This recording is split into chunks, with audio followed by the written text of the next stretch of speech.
What kind of man hides his wife's body in a farm tank for over 3 years? On a quiet April evening in 2021, Dee Ann Warner, a 52-year-old mother of 5, vanished from her rural Michigan home, leaving behind a single chilling clue, a cryptic text message that didn't sound like her at all. Her family knew something was terribly wrong, but no one could have imagined the horrifying truth buried just miles away, locked inside a tank on her own property. Dee was a vibrant woman, known for her warm smile and relentless drive, building a successful trucking business from the ground up in Lenoir County. She was the heart of her community, a woman who juggled motherhood, business, and the weight of a marriage that had become a prison. But on April 24, 2021, something shifted. Dee woke up with a fire in her chest, a decision that would change everything.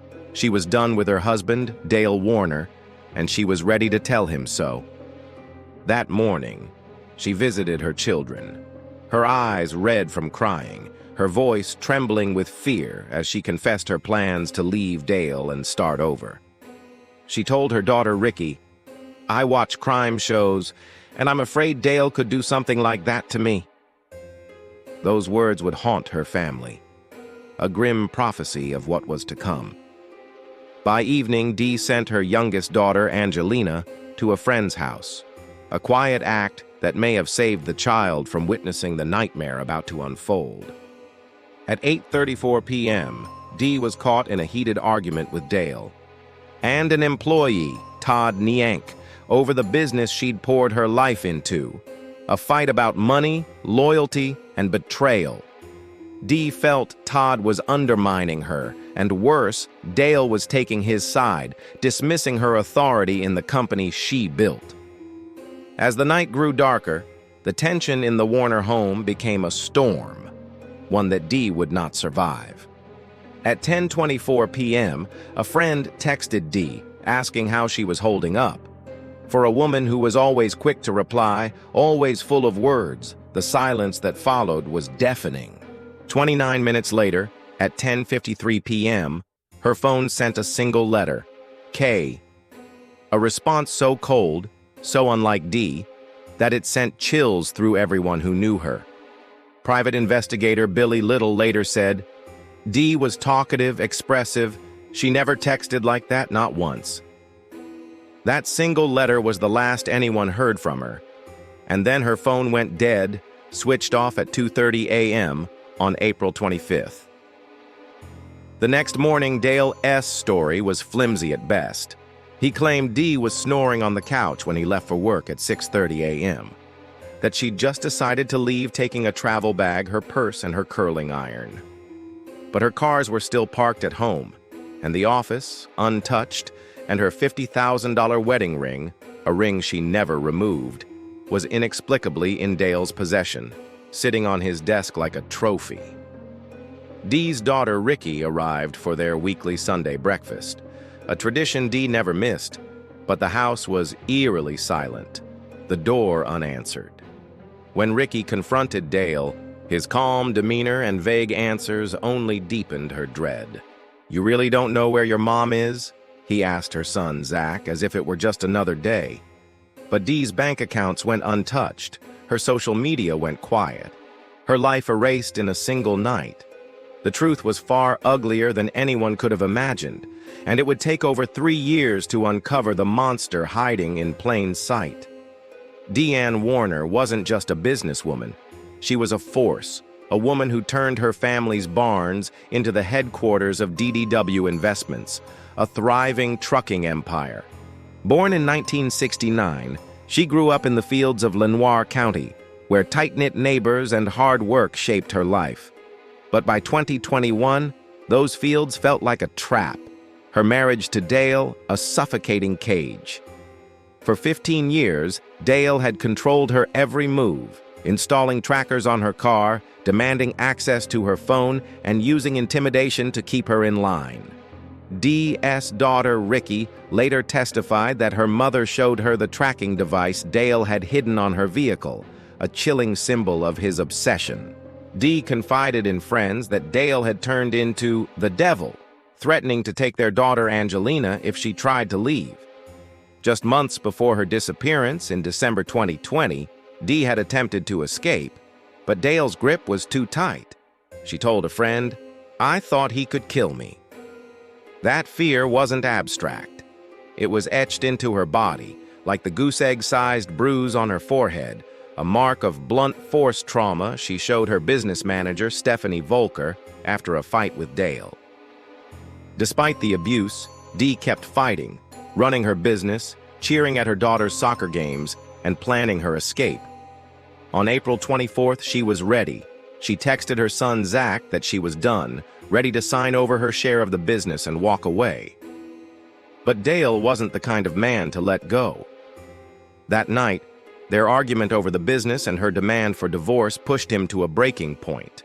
Dale later admitted to police it was the worst fight of their marriage, a clash over money, infidelity, and Dee's refusal to stay under his thumb.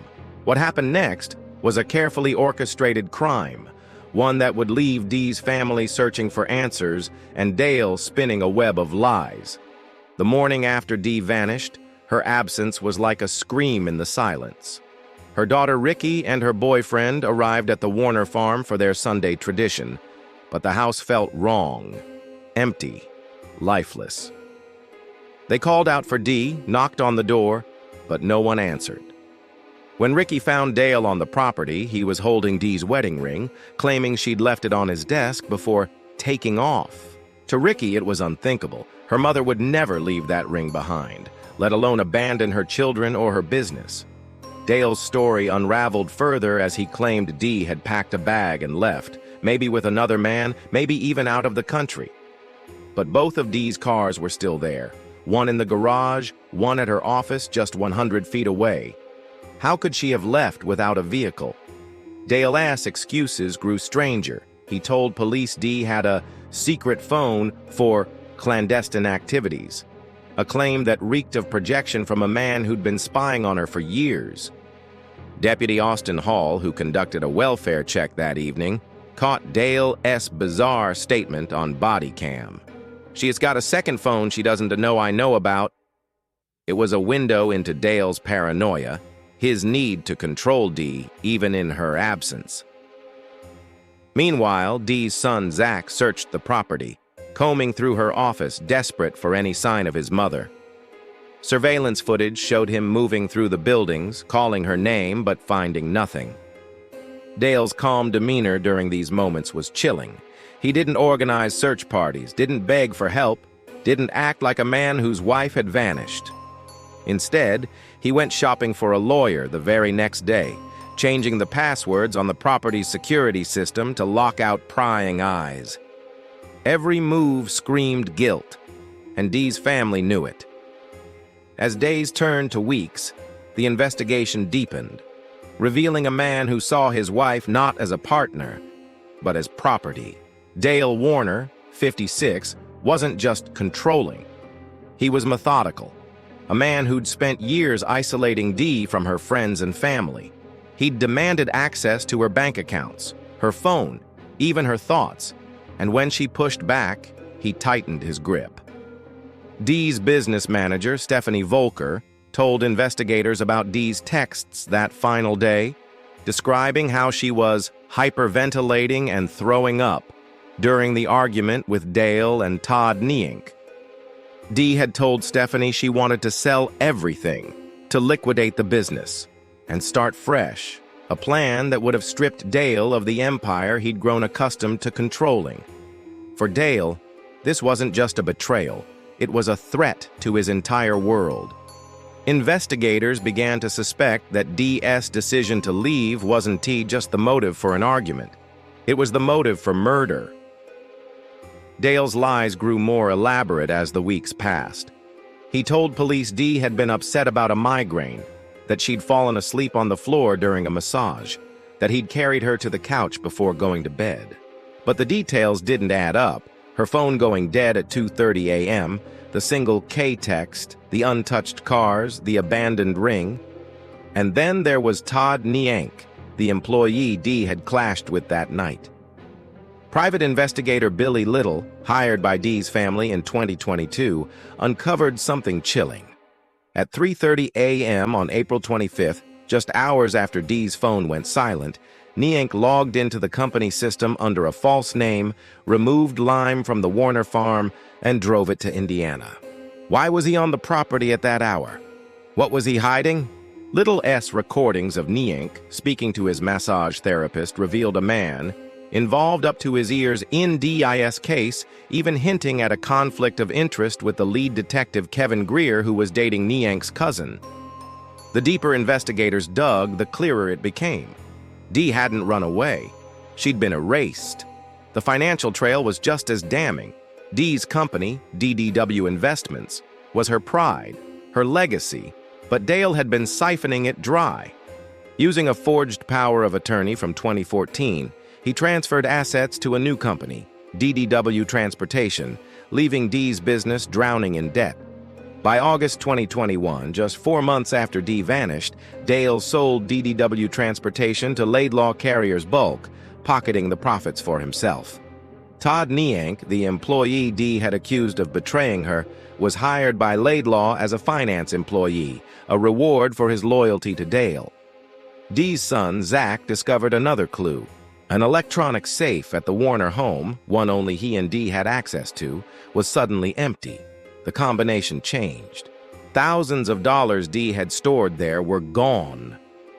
Dale was also trying to split off a piece of property where Niank lived, despite Dee owning half of Warner Farms. Private investigator Little asked the obvious question, how could Dale divide land without Dee's approval? The answer was grim. Dale knew Dee would never object, because Dee was dead. Every move Dale made after April 25th was about covering his tracks, securing his wealth, and erasing Dee's legacy. He didn't hire detectives or offer rewards. He hired lawyers and changed passwords. He didn't search for his wife. He sold her company. The audacity of his actions was staggering, but the truth was still hidden, locked away in a place no one thought to look. For over 3 years, Dee's family lived in limbo, consumed by grief and questions. Her brother Greg Hardy refused to believe Dale's lies, knowing Dee would never abandon her daughter Angelina or her business. Search parties scoured Lenoir County, volunteers combed fields and forests. But Dee was nowhere. Her phone records showed no activity after 2:30 a.m. on April 25th, her bank accounts untouched, her life frozen in time. The community rallied, holding vigils, posting flyers, begging for answers, but the silence was suffocating. Dee's daughter Ricky spoke for the family. Not knowing is worse than knowing. We just want to grieve and move on. Behind the scenes, Michigan State Police and Lenoir County prosecutors were building a case, piecing together a mountain of circumstantial evidence. Dale's lies, his financial schemes, his calm demeanor, it all pointed to one man. On November 21st, 2023, the breakthrough came. Dale Warner was arrested at his home, charged with open murder and tampering with evidence. At his arraignment, he stood stone-faced, pleading not guilty as prosecutors requested a $20 million bond, calling him a flight risk and a danger. The judge agreed, ordering Dale held without bond. Dee's family felt a flicker of relief, but the question remained: where was Dee? The answer would come in a way that would haunt them forever. On August 17, 2024, Michigan State Police returned to the Warner property on Paragon Road, 4 miles from where Dee was last seen. They'd searched the farm before, but new evidence pointed to a specific spot: a barn, unremarkable, blending into the landscape. Inside that barn was an anhydrous ammonia tank, a hulking metal container used for fertilizer. It looked ordinary, just another piece of farm equipment. But when investigators pried it open, they found the unthinkable. Dee Ann Warner's remains, sealed inside, welded shut, and repainted to blend in with the farm's machinery. For over 200 days, she'd been there, hidden in plain sight, while her family searched, prayed, and mourned. The Jackson County medical examiner confirmed it was Dee through dental records, ruling her death a homicide. The tank wasn't just a hiding place, it was a tomb, a calculated choice by a man who thought he'd never be caught. Dale had gambled that no one would look inside a fertilizer tank, and for 3 years he was right. The discovery shattered Dee's family, but it also brought a grim clarity. Dale hadn't just killed her, he'd erased her, hiding her body where she'd built her life's work. The cruelty was unimaginable, the betrayal absolute. The case against Dale Warner grew stronger with every revelation. Prosecutors alleged he strangled Dee in their home on April 24, 2021, then moved her body to the tank, welding it shut to conceal his crime. The lawsuit filed by Dee's family in May 2025 laid it bare. Dale's abuse had escalated over years, from tracking devices to physical violence culminating in a murder planned to protect his control over Dee's business and life. The involvement of others added another layer of horror. In March 2025, Dale's son Jaron was briefly charged with evidence tampering and accessory to murder, though the charges were dropped. Todd Niank's strange 3:30 a.m. activity and his cozy deal with Laidlaw raised questions about his role. Was he helping Dale cover up the crime? The conspiracy seemed to stretch further than anyone expected. At Dale's preliminary hearing in June 2024, the judge ruled there was enough evidence for a trial, set for January 2026. Dale's defense argued the case was circumstantial, pushing for a change of venue due to media coverage, but the judge denied it, confident an impartial jury could be found. Every piece of evidence, the tank, the forged documents, the missing money, pointed to a man who thought he could outsmart everyone. Dee's family refused to let her story fade. The $100 million wrongful death lawsuit wasn't just about money. It was about exposing Dale's cruelty, ensuring the world knew what he'd done. Ricky spoke at a press conference, her voice breaking but resolute. "This isn't a tie-over. We'll fight until Mom gets justice." The community that loved Dee rallied behind them, holding vigils, sharing her story, vowing to protect other women from the same fate. Dee's life was more than her death. She was a mother, a businesswoman, a fighter who built something from nothing, only to have it stolen by the man she once trusted. Her legacy lives in her children, her community, and the truth now coming to light. The trial looms, a chance to hold Dale accountable, to pull back the curtain on a crime hidden for too long. But for Dee's family, the pain is raw. Every birthday, every holiday, every moment marked by her absence. She was there all along, just 4 miles away, locked in a tank, her voice silenced, but her story screaming to be told. The anhydrous ammonia tank wasn't just a hiding place. It was a symbol of Dale Warner's arrogance, his belief that he could erase Dee and walk away. For 1,200 days, he lived his life, sold her business, and faced her family, knowing her body was on his property. The truth took years to uncover because Dale didn't act alone. His lies were propped up by a web of deception, from forged documents to loyal employees like Todd Niank. Dee's story is a warning, a reminder of how abusers hide behind charm, control, and calculated cruelty. Her family's fight continues not just for justice, but to ensure no one else suffers in silence. As the trial approaches, the world watches, waiting for the moment when Dee's voice, silenced for so long, finally speaks through the evidence that will bring her killer to justice. She was a mother, a dreamer, a woman who deserved better, and her story will not be forgotten.